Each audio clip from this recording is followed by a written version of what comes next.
Muy buenas tardes, hermanos. Para mí es un gusto y un placer estar aquí. Y gracias por la oportunidad a los pastores de permitirme esta tarde exponer un devocional. Tal vez no tenga mucho conocimiento, pero lo hago con todo el corazón y para servir a nuestro Señor. Antes de empezar, quisiera que pongamos en las manos de nuestro Dios este momento y que nos guíe en su santa palabra. Dios que estás en los cielos, gracias por todo lo que tú nos has provisto. Padre Santo, en esta hora yo te quiero pedir que seas tú, mi Dios, conmigo en esta hora, que al escudriñar tu santa palabra, mi Dios, seas tú, mi Dios, hablando. Te pido, Padre Santo, que los corazones que están aquí hoy, Dios, sean movidos en tu palabra, Padre Santo. Que tu obra, mi Dios, sea hecha perfecta en cada uno de nosotros. Que cada día busquemos más de tu presencia, Padre, y que seamos transformados de gloria en gloria hasta que tú vengas, mi Dios. Ayúdame, mi Dios, como decía Pablo, a exponer fielmente tu palabra con denuedo y valentía, mi Dios.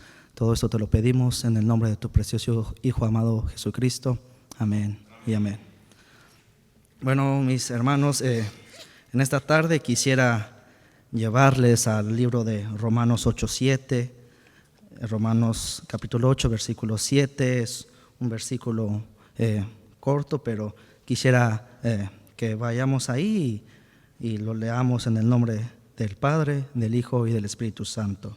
Por cuanto los designios de la carne son enemistad contra Dios, porque no se sujetan a la ley de Dios, ni tampoco pueden. Mis hermanos, en esta hora yo quisiera exponer ante ustedes el tema de la lucha por la santidad. La lucha por la santidad es algo, mis hermanos, un tema que a veces nos carga a nosotros como creyentes. Si bien, mis hermanos, por la gracia de Dios, sabemos que mediante la unión de Cristo en la cruz del Calvario, en su muerte, nos hizo libres de toda esclavitud del pecado, nos hizo libres, como dice Hebreos 10:4, con una sola ofrenda Él hizo perfecta para siempre a los santificados, mis hermanos. Eso es una verdad que nosotros apreciamos. Segunda de Corintios 5:21 nos dice que al que no conoció pecado, por nosotros lo hizo pecado para que nosotros fuésemos hechos justicia de Dios en él. Mis hermanos, sabemos que nosotros hemos sido en parte libres del pecado, pero también sabemos que el pecado busca de cierta manera la manera de volver a nosotros en una dominación absoluta y radical, de querer volver a controlar radicalmente nuestras vidas. Pablo en Romanos 7:21 lo pinta de una manera absoluta y dice, queriendo yo hacer el bien, hallo que el mal está en mí. Constantemente el mal estaba en mí, dice, y eso es también nosotros vemos, mis hermanos, que tal vez no nos guste pensar siquiera que tenemos una lucha incesante, una lucha que todos los días vamos a tener que liderar en nuestra vida diaria. Pero es importante saber que estamos en continua lucha, pero nos percatamos de este hecho que viene a nuestra vida. Debemos de aceptar para poder estar preparados mejormente para hacer frente en la medida de lo posible mientras descubrimos la ley del pecado que aún está en nosotros. Podremos aborrecer más fácilmente el pecado y luchar contra él. Es algo que hace la obra bendita del Espíritu Santo a través de la santificación progresiva de nuestras vidas, mis hermanos. Aun cuando el creyente tiene una fuerza en su interior por una inclinación a pecar, es el Santo Espíritu, mis hermanos, que se ocupa en mantener en nosotros un anhelo predominante de santidad.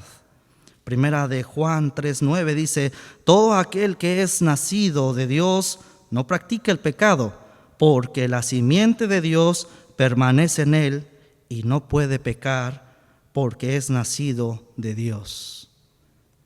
Ahora, mis hermanos, Aunque el obrar de Cristo en la cruz del Calvario fue una obra perfecta, derrocó al pecado y la hizo perfecta, plena, su justicia fue hecha en nosotros.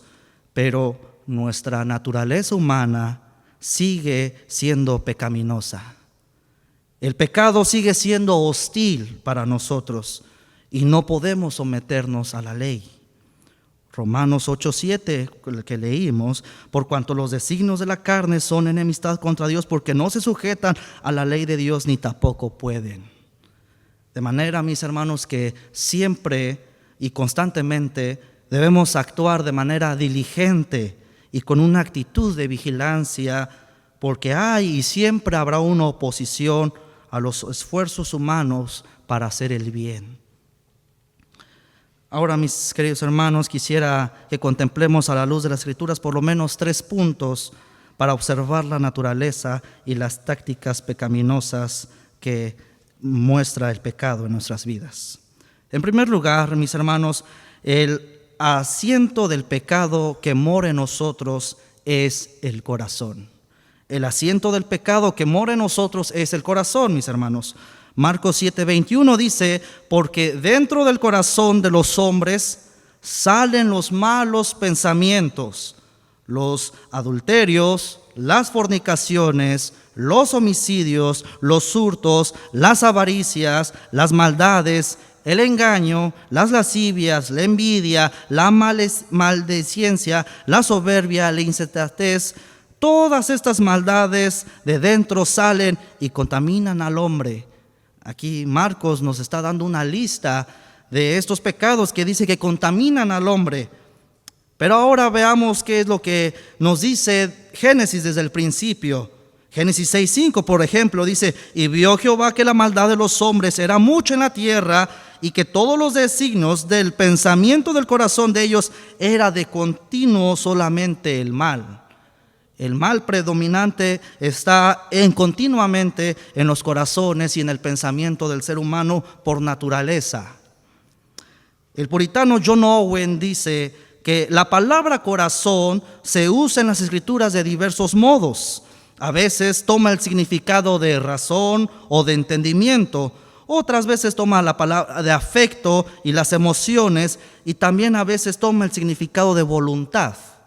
Generalmente denota todo el alma del hombre junto con sus facultades que tiene en una manifestación, mis hermanos, conjunta al hacer el bien o el mal. La mente, mis hermanos, desde luego, comete errores al razonar, al discernir y al juzgar. Las emociones, por su parte, pueden mostrar agrado o desagrado a ciertas cuestiones. La conciencia al resolver y al estar alerta. La voluntad al elegir o rechazar. De manera que todo el interior del hombre está expuesta a poder y pecar, mis hermanos. La Biblia nos aclara que el corazón de cada individuo, el corazón de cada persona es engañoso e inescrutable para todos, pero sabe que menos es para Dios. Dios conoce nuestros corazones. Jeremías 17:9 dice, engañoso es el corazón más que todas las cosas y perverso, ¿quién lo conocerá? Yo Jehová que escudriño la mente, que pruebo el corazón para dar a cada uno según su camino, según el fruto de sus obras. Y por cierto, esas obras, mis hermanos, como lo veíamos el domingo, la reunión del domingo pasado, esas obras que Dios ya preparó de antemano para que nosotros pudiéramos hacerlas. Esas obras han estado ya puestas, pues no hay de qué jactarnos. Cristo nos está perfeccionando cada día para que andemos en esas obras y las podamos hacer, mis hermanos. Desde luego, el hombre regenerado. Aunque los creyentes no somos capaces de conocer nuestro propio corazón al 100%, no podemos saber qué es lo que nuestros deseos más profundos estén. Mi hermano, ahora bien, dice 1 Corintios 4:2, ahora bien se requiere de los administradores que cada uno sea hallado fiel, porque aunque de nada tengo mala conciencia, No, eso soy justificado, pero el que me juzgue es el Señor. Así que no juzguéis nada antes de tiempo, hasta que venga el Señor, el cual aclarará también lo oculto de las tinieblas y se manifestará las intenciones de los corazones, y entonces cada uno recibirá su alabanza de Dios. Mis hermanos, hasta que Cristo venga o vayamos nosotros a su presencia, Él podrá ver nuestros corazones a la luz del Dios justo. Nadie puede discernir plenamente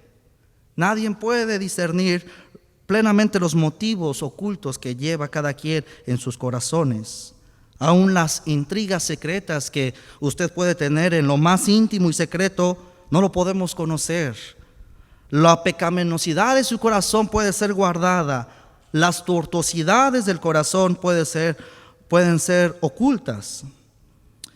Mi hermano, mientras que eso ocurre en nuestras almas y en nuestros corazones, en lo más profundo, como creyentes, debemos de orar y pedir al Padre, como lo hacía el salmista David en el Salmos 139, 23. Examíname, oh Dios, y conoce mi corazón. Pruébame y conoce mis pensamientos, y ve si hay en mí camino de perversidad, y guíame en el camino eterno. Eso, mis hermanos, debería ser una oración de la cual nosotros cada día debemos de pedirle al Dios y Padre que examine y pruebe nuestros corazones, para poder cada día, mis hermanos, ser a la imagen del varón perfecto. Ahora, mis hermanos, gracias al Espíritu Santo podemos ver los medios de la gracia que el Espíritu Santo utiliza para examinar nuestros corazones. Esos medios que Cristo mismo dispuso y están en nuestras manos, como es la santa palabra de Cristo. Ese es un medio de gracia el cual podemos nosotros utilizar para examinar nuestros corazones. Cuando leemos y nos sometemos al poder de la palabra, mis hermanos, que Hebreos 4:12 lo describe perfectamente, que la palabra de Dios es viva y eficaz y más cortante que toda espada de dos filos. Cuando nosotros somos expuestos a esa palabra, cuando aún más somos guiados por la palabra de Cristo Jesús, aún es cuando podemos huir del pecado y somos mirando nuestra vida a la luz de un varón perfecto. Al orar a nuestro Padre y Dios, debemos de pedir que examine cada día nuestros corazones más y más. Tenemos que exponernos constantemente al examen de su palabra, examinarnos a través de la luz de las Escrituras. Solo el Espíritu Santo puede ver los aspectos en los cuales nosotros parece que estamos ciegos. Solo el Espíritu Santo es el que nos puede dar esos aspectos, mis hermanos, que toca que corregir en nuestras vidas. Pero todo es por obra del Espíritu Santo. Mis hermanos, el asiento del pecado que mora en nosotros es, por lo tanto, nuestro propio corazón. Nuestro propio corazón es engañoso e inescrutable, que solo Cristo puede examinar. Y como Él puede examinar, también nos puede dar a conocer los errores. En segundo lugar, mis hermanos, el pecado que mora en nosotros opera principalmente a través de los deseos. El pecado que está en nosotros, mis hermanos, desde que el hombre cayó en el jardín del Edén, ha sido su costumbre escuchar más la voz de los deseos que la voz de la razón que viene explícitamente en las Escrituras. Personas han escuchado más la voz de los deseos que la voz misma de Cristo Jesús expresada en las Escrituras. El mundo reconoce este hecho, desde luego, y por lo tanto apela a los deseos mediante lo que el escritor de la carta a los hebreos denomina los deleites del pecado, de Hebreos 11:25. Desde luego, mis hermanos, no todos los deseos de nuestros corazones son malos. Pablo, por ejemplo, nos habla de sus deseos de conocer cada día más a Cristo en Filipenses 3:10. dice él, a fin de conocerle y el poder de su resurrección y la participación de sus padecimientos, llegando a ser semejante a él en su muerte. Tenía un buen deseo de conocer cada día más a Cristo. Bueno, también tenía el deseo con los judíos, sus connacionales, de que sean salvos. Por ejemplo, en Romanos 10:1. Hermanos, ciertamente el anhelo de mi corazón era el anhelo de Pablo, y mi oración a Dios por Israel es para salvación. Un buen deseo tenía en su corazón. Y dice también el deseo de que sus hijos espirituales lleguen a la madurez, de acuerdo a Gálatas 4:19. Por ejemplo, dice, hijitos míos, por quienes vuelvo a sufrir dolores de parto hasta que Cristo sea formado en vosotros. Tenía buenos deseos, desde luego. Sin embargo, mis hermanos, también hay deseos malos que nos llevan a pecar. Por ejemplo, Santiago 1:14 dice, sino que cada uno es tentado cuando de su propia concupiscencia es atraído y seducido. Vemos cómo son nuestros propios deseos pecaminosos los que nos hacen ser tentados, los propios deseos humanos. Y existen en muchas ocasiones, y desde luego cuando ataca la tentación a la vida de una forma inesperada, cuando eso ocurre, los deseos pecaminosos están listos y dispuestos a hacerse presente y gustosamente en el lugar correcto. Primera de Corintios 10:12, así que el que piensa estar firme, mire que no caiga. Cuando parece que uno está bien cimentado y deja y descuida por un momento la vida espiritual, dice, así que el que piensa estar firme, mire que no caiga. Owen también dijo que rechazar el pecado debe de consistir principalmente en ocuparnos de los afectos humanos, en los deseos carnales. Debemos asegurarnos de que los deseos de nuestra vida, nuestros deseos, se encaminen a glorificar y no satisfacer las lujurias ni el cuerpo humano. Mis hermanos, en tercer y último punto, tiende a engañar el entendimiento, la razón, el pecado. El pecado tiende a engañar el entendimiento, la razón. La razón iluminada, mis hermanos, por el Espíritu Santo, desde luego, mediante la palabra de Dios, esto es glorioso porque evita que el pecado nos domine a través de los deseos. Es la bendita palabra que nos evita que seamos dominados en control absoluto. Por consiguiente, las estrategias de Satanás consiste en engañar la mente. Pablo habla de los deseos engañosos del viejo hombre. Dice que en un tiempo fuimos esclavos de concupiscencias y deleites diversos.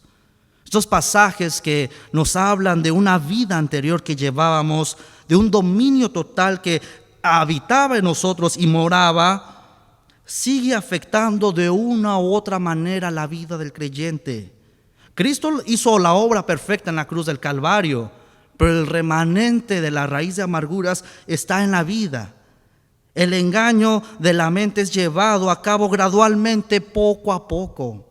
No es una acción que puede ser vista a simple vista, sino que surge gradualmente el engaño. Nos aleja de la actitud de obediencia. Un mal pensamiento, desde luego, mis hermanos, nos lleva a un mal actuar. Eso es sin duda. Por eso, si nos alejamos de una actitud de obediencia bíblica, pues sin duda empezaremos a poner en duda lo que Dios nos dice en su palabra. Más aún, mis hermanos, jamás debemos de considerar que la lucha contra el pecado ha cesado, que ha terminado. El corazón es inescrutable, como veíamos. ¿Quién lo conocerá? Los deseos son pecaminosos por naturaleza, son insaciables. Y la razón, como veíamos también, son constantemente en peligro por ser engañados. Bien dijo Jesús en Mateo 26:41, velad y orad para que no entréis en tentación. La importancia, mis hermanos, y esto sería una aplicación también, de estar en constante comunión con nuestro Cristo Jesús, en una constante comunión para no entrar en tentación. Es el Espíritu Santo de la verdad que está dispuesto en nosotros. Y dice, pero la carne es débil. Y por último quisiera traer unas aplicaciones para nosotros, los creyentes.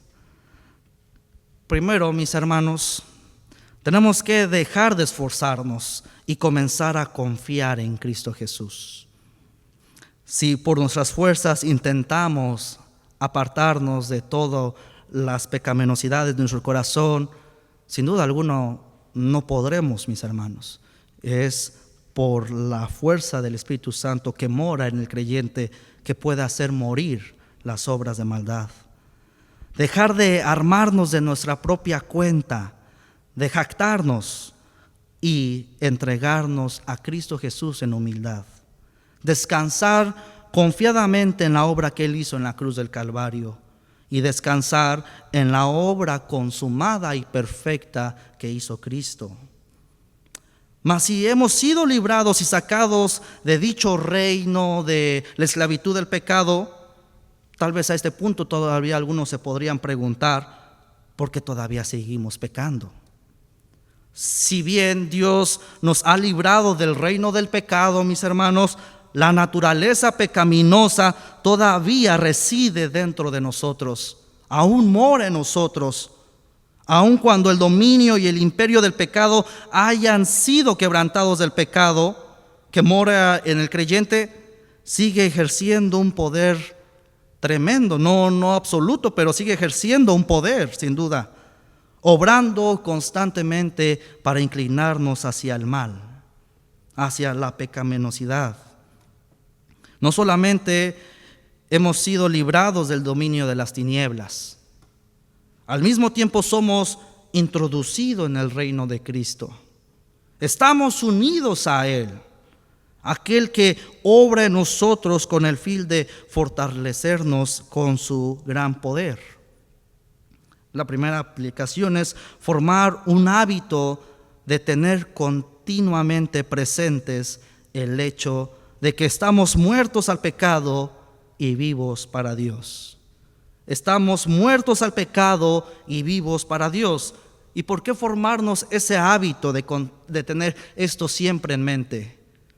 Porque son por las fuerzas de nuestro Dios, a través de los medios de gracia, como es la palabra, que podemos estar muertos al pecado y vivos para Dios. Rechazar las insuasiones y las tentaciones del pecado solo es una obra que Cristo hace en nuestros corazones, en el corazón regenerado del verdadero creyente. Nos apoyamos en el hecho de que estamos vivos para Dios cuando por fe acudimos a Cristo en busca para poder resistir las tentaciones del enemigo. La fe, mis hermanos, sin embargo, debe estar basada siempre en los hechos. Una fe basada realmente y puesta en aquel que es nuestra ayuda en días de tribulaciones.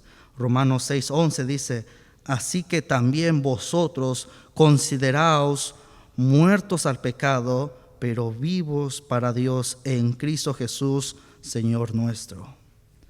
Tengamos siempre en mente esto, mis hermanos, que hemos sido muertos al pecado y vivos en nuestro Señor Jesucristo. Esto constituye un gran hecho para nosotros. Esto nos hace y nos debe de fortalecer cada día y llevarnos a las manos de nuestro gran Señor y Redentor.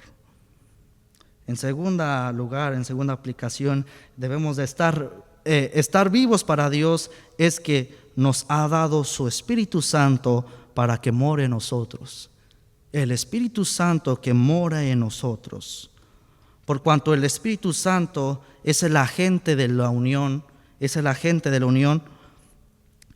el mismo Espíritu Santo que nos proporciona una vida espiritual y la fortaleza necesaria para vivir una vida piadosa. Romanos 8, 9 y 11 nos dice: mas vosotros no vivís según la carne, sino según el Espíritu. Si es el Espíritu de Dios que mora en vosotros, y si alguno no tiene el Espíritu de Cristo, no es de él. Aquí estamos viendo la connotación. Pero si es Cristo en vosotros, el cuerpo en verdad está muerto a causa del pecado, mas el Espíritu viene a causa de la justicia. Y si el Espíritu de aquel que levantó de los muertos a Jesús mora en vosotros, el que levantó de los muertos a Cristo Jesús vivificará también vuestros cuerpos mortales por su Espíritu que mora en vosotros. El Espíritu Santo que mora en vosotros es el que nos va a ayudar, mis hermanos. Es el Espíritu de Dios que obra en nosotros. Aun cuando queramos hacer alguna obra buena, no ha sido por nosotros, sino ha sido por el Señor que ha preparado todo. También, mis hermanos, es conforme al buen propósito de Dios, un buen propósito que Cristo ha tenido para con los suyos. Mis hermanos, en Tesalonicenses, capítulo 4, Filipenses 2:13, nos dice: porque Dios es el que en vosotros produce así el querer como el hacer por su buena voluntad. Entonces, mis hermanos, debemos de confiar plenamente en nuestro Señor y Salvador. Tesalonicenses 4:7-8 dice: pues no nos ha llamado Dios a inmundicia, sino a santificación. Así que el que desecha esto no desecha al hombre, sino a Dios, que también nos dio su Espíritu Santo. Y con esto concluyo que es el Espíritu Santo que el que nos llamó, nos preservó, como las doctrinas de la gracia lo explica. El que nos llamó también nos irá santificando cada día en el poder de su gracia. Y no es de nosotros para que podamos jactarnos, sino es por pura gracia de Cristo Jesús.